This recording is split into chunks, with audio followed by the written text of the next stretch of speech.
You know that feeling of opening a new book, right? The smell of the paper, the weight of it in your hands. It's just so familiar. But behind that simple object, there is a massive, complex, global journey that honestly, most of us never even think about. So let's get into it. I mean, for decades, certain books have totally rocked our world, especially when it comes to the environment. They've sparked movements, they've changed actual laws, and they've shifted how millions of us see our planet. They are, without a doubt, incredibly powerful tools for change. And that brings us to this line, wow. It's such a gut punch of an opening, but you know what? It also perfectly sets up the hidden story of the physical book itself. Because when you start to look beyond the words on the page, the story of the object in your hands, well, it gets a lot more complicated than you'd ever imagine. But first, let's give credit where it's due. Let's talk about the ideas, the world-changing stories and arguments that have really defined the environmental conversation for generations. I mean, you've got absolute landmarks like Rachel Carson's Silent Spring, which literally helped create the EPA, or Al Gore's An Inconvenient Truth, which dragged climate change onto the main stage for everyone to see. And now you have these incredible modern voices like Robin Wall Kimmerer and Greta Thunberg. It's just so clear. A story printed on paper can actually literally change the world. Okay, and here's where we make the turn. We've talked about the powerful ideas inside the book.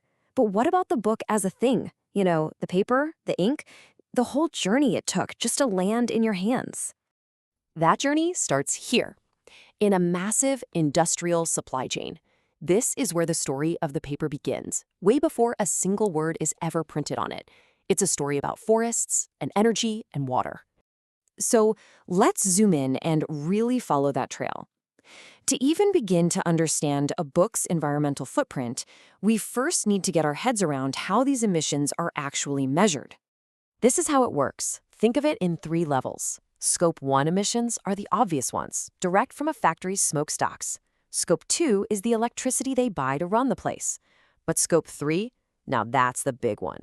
That's the whole hidden world. The raw materials, the shipping, the entire supply chain from start to finish. And this is why that matters so much. For the folks who print our books, Scope 3 can be responsible for a whopping 79% of their total emissions. So if you're only looking at the printing factory itself, you are missing almost the entire picture. It's a huge deal. Okay, so making paper takes a ton of energy. It's just a really energy-hungry process. And what this chart shows us is that where that paper is made makes a massive difference. Just look at the gap in the energy needed to make 1 ton of paper in Asia compared to Europe. That regional difference is a huge piece of the puzzle. And it's not just how much energy you use, right? It's where that energy comes from. And this chart just lays it out so clearly. You see that paper mills in Asia are powered mostly by coal, which is super carbon intensive. Meanwhile, over in Europe and North America, they're mostly using natural gas. That choice of fuel, it has a gigantic impact on the final carbon footprint of that paper. So this is the choice in a nutshell, right? Fossil fuels or renewables.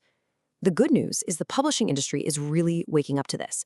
A lot of mills are now setting real targets to move away from fossil fuels and bring in more renewable energy, like biomass or solar power. And it's not just about energy. Paper making is a seriously thirsty business. And again, where it happens matters. For instance, suppliers in Asia tend to use a lot more water than those in Europe. The industry is pushing back on this, though, setting goals to reduce water use and get better at recycling water inside the mills. So, with all these different impacts, how does a publisher even begin to make a better choice? Well, it all starts with understanding what you need to avoid. Let's break down what the industry calls controversial paper.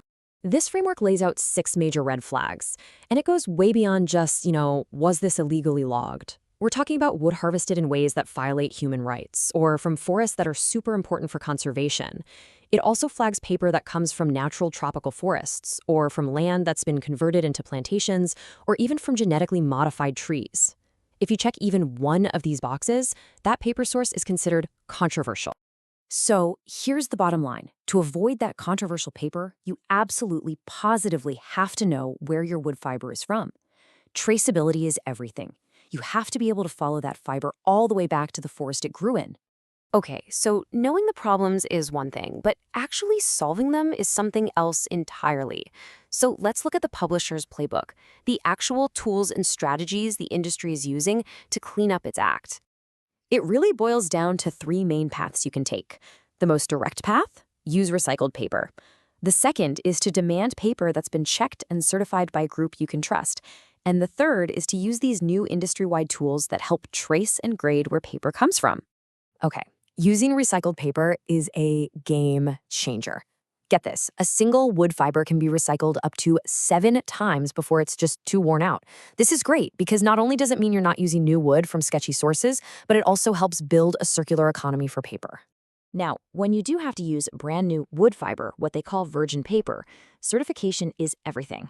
The two biggest names in the game are FSC and PEFC. They work a little differently, but they both give you some peace of mind that you're avoiding those controversial sources. And here's a really key detail: their cutoff date for deforestation. FSC won't certify land that was converted from natural forest after 1994. For PEFC, that date is 2010. This is huge because it prevents recently deforested land from getting a green stamp of approval. And it's not just about looking for a logo on the package. Publishers can use these really cool, powerful tools like the Book Chain Project.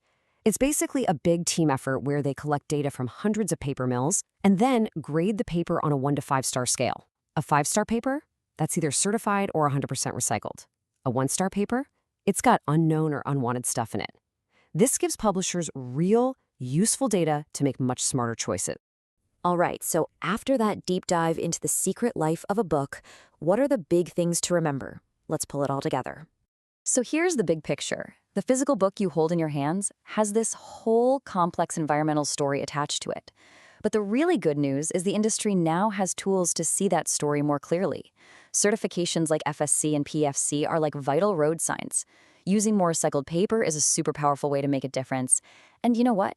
Our awareness as readers actually matters. When we start asking where our books come from, we create the demand for a better, more sustainable story. And that kind of leaves us with this final thought, doesn't it?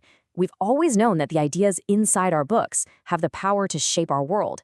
But what if the object itself, the way it's made, the journey it takes, could also become a powerful story of sustainability and change? It's something to think about the next time you pick up a book.